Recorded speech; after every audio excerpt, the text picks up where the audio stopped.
Welcome to సేనా news. ప్రజా సమస్యలపై నిరంతర పోరాటం. బీజేపీతోనే దేశాభివృద్ధి సాధ్యమవుతుంది. ప్రజా ఆత్మీయ సభకి తరలిరండి. బీజేపీ నాయకుడు పోతుల సురేష్. సత్యసాయి జిల్లా సోమందేపల్లి. భారతీయ జనతా పార్టీతోనే దేశాభివృద్ధి సాధ్యమవుతుందని ఆ పార్టీ నాయకుడు పోతుల సురేష్ తెలిపారు. బుధవారం రాత్రి సోమందేపల్లిలోని కన్యక పరమేశ్వరి ఆలయంలో స్థానిక బీజేపీ నాయకులతో పాటు మండల ఆర్యవైశ్య సంఘం నాయకులతో సమావేశం నిర్వహించారు. ఈ సందర్భంగా ఆయన మాట్లాడుతూ ప్రధాని నరేంద్ర మోడీ నేతృత్వంలో దేశం అన్ని విధాల అభివృద్ధి సాధిస్తోందని అన్నారు. ఇటీవల తీసుకొచ్చిన జీఎస్టీ సంస్కరణలతో అన్ని వర్గాల ప్రజలకి ఎంతో మేలు జరుగుతుందని తెలిపారు. కూటమి ప్రభుత్వం చేపట్టిన మంచిని సంక్షేమ పథకాలని ప్రజల్లోకి తీసుకువెళ్లాలని పిలుపునిచ్చారు. ఎన్డీఏ హయాంలో తెలుగు రాష్ట్రాల అభివృద్ధి కోసం కేంద్ర ప్రభుత్వం ఎంతో కృషి చేస్తుందన్నారు. పేద మధ్యతరగతి ప్రజలకి నిత్యావసర వస్తువులు, పక్కా గృహాలు లాంటి పథకాలు తీసుకువచ్చి పేదరికాన్ని దూరం చేస్తుందని అన్నారు. ఈ నెల 9న పుట్టపర్తిలో జరగబోయే ప్రజా ఆత్మీయ సమావేశానికి పెద్ద ఎత్తున తరలి రావాలని కోరారు. కార్యక్రమానికి జిల్లా వ్యాప్తంగా కూటమి నాయకులు తరలి వస్తారని అన్నారు. తాను నమ్ముకున్న వారికి అండగా ఉంటానని భరోసానిచ్చారు. కార్యక్రమంలో బీజేపీ నాయకులు, ఆర్యవైశ్యులు పాల్గొన్నారు. కంట్రోల్ చేస్తూ అసలైన ప్రజాస్వామ్యాన్ని ఇక్కడ రుచి చూపించినటువంటి మావోయిస్టు ఉద్యమాల ద్వారా దాంట్లో ప్రముఖ పాత్ర పోషించారు పోతుల సురేష్ గారు.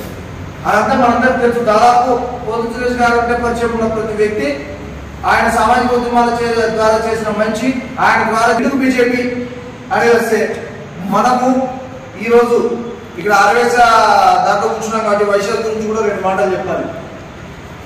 మనకు మన కాషాయ జెండాకి, బీజేపీ కాషాయ జెండాకి పెద్ద తేడా ఉందని మనం విజయం అన్న ఇప్పుడే చెప్పారు. మన నారాయణ మాట్లాడుతూ ఇక్కడ బీజేపీ తక్కువగా ఉంది అని చెప్పి అన్న, బీజేపీ పార్టీ కండువా వేసుకున్న వాళ్ళు మాత్రమే బీజేపీ కాదు. హిందుత్వాన్ని బలంగా నమ్మే వాళ్ళు, బీజేపీ బాగా అభిమానించే వాళ్ళు చాలా మంది, ఏ పార్టీకి లేనటువంటి అభిమానులు బీజేపీకి ఉన్నారు. కానీ వారి వ్యక్తిగత కారణాల రీత్యా రాజకీయంగా బయటకు రావచ్చు, రాకపోవచ్చు. దాంట్లో గురించి 2 ఆలోచన ఉండదు. కానీ వారి వ్యాపార రీత్యానో, వారి అవసరాల రీత్యానో వారు బయటకు వచ్చి బీజేపీ కండువా వేసుకోకపోవచ్చు. అలాగే ఒక్క వయసులో కాదు, చాలా కుటుంబాల్లో అన్ని సామాజిక వర్గాల్లో బీజేపీ అభిమానించే వాళ్ళు, బీజేపీని ప్రేమించే వాళ్ళు ఉన్నారు. కానీ ఇక్కడ ఉన్నటువంటి ప్రాంతీయ రాజకీయ రీత్యా ఇప్పుడు జిల్లా బీజేపీలో చేరిన తర్వాత, జిల్లాకు మొట్టమొదటిసారి వచ్చిన తర్వాత పుట్టపర్తిలో నవంబర్ 9వ తారీఖు ప్రజా ఆత్మీయ సమ్మేళనం మీటింగ్ పెట్టుకుందామని నిర్ణయించుకున్న తర్వాత మన బీజేపీ మండల నాయకులతో కలిసి, మన ఆర్యవైశ్య సంఘం నాయకులతో కలిసి మండలాలను కూడా పర్యటిస్తున్నాం. అందులో భాగంగా మన సోమందేపల్లి మండలానికి బీజేపీ నాయకుల కార్యకర్తల సమావేశం ప్లస్ ఆర్యవైశ్య నాయకుల కార్యకర్తల సమావేశం జరుగుతుంది. ఈ సమావేశానికి అధ్యక్షత వహించినటువంటి బీజేపీ మండల కన్వీనర్ మంజునాథ్ గారికి, అదేవిధంగా ఈ కార్యక్రమంలో ముఖ్య పాత్ర పోషిస్తున్నటువంటి మన ఉప్పు కమిటీ ఆర్యవైశ్య సంఘం నాయకులు అశ్వత్థన్న గారికి, అదేవిధంగా ఆదినారాయణ గారికి, మన అందరికీ స్వాగతం పలుకుతాం.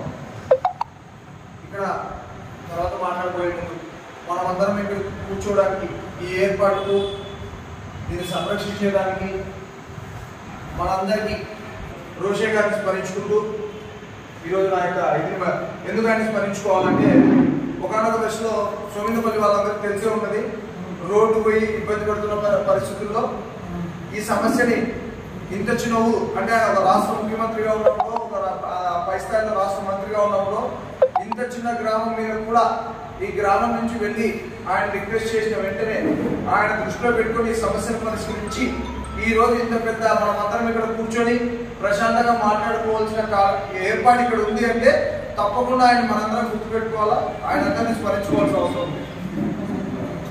ఆయన పరివారం వచ్చిన సహాయం ఈ రోజు మనం అందరం ఇక్కడ కూర్చొని మాట్లాడగలుగుతున్నాం. కాబట్టి ఆ పెద్దల్ని స్మరించుకుంటూ ఇక ఈ రోజు ఇక్కడికి రావడానికి కారణం పోతుల సురేష్ అనే వ్యక్తి.